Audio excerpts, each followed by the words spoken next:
la résilience, assez vite, ça a été un sujet autour de l'eau qui est arrivé dans notre réflexion sur le sujet. Pour nous, l'eau est vraiment un élément précieux qui est un enjeu dans l'avenir avec le réchauffement climatique.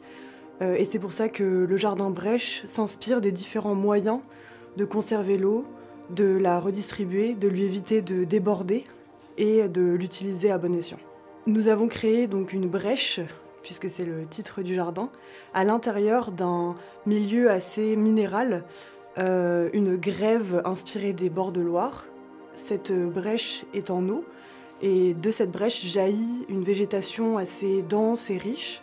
Tout autour de la grève en sable, nous avons un milieu qu'on a appelé la forêt alluviale. Elle est composée en suivant un principe agricole qui est la syntropie, qui utilise les différentes strates végétales comme moyen pour éviter l'évapotranspiration, donc l'évaporation de l'eau, et qui permet de garder un sol riche et humide toute l'année.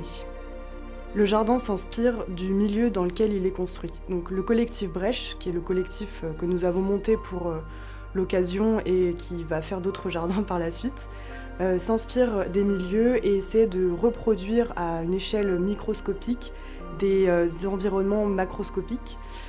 Ici, donc, ce sont les bords de Loire qui sont la source d'inspiration. Et donc notre palette végétale est aussi inspirée de tout cet écosystème, avec des plantes qu'on a voulu le plus sauvages, locales possible, pour redonner cette impression de se balader au bord de la rivière. Nous avons deux points de vue principaux sur le jardin. Un point haut qui permet d'avoir une vue un peu d'ensemble et qui donne une vision directement sur la source de la brèche. Et un point de vue immersif, le visiteur sera immergé dans la végétation, comme dans une alcôve, au bord de l'eau, et pourra observer le tout petit, à la fois la végétation et les vivants qui, on espère, s'installeront au bord de l'eau.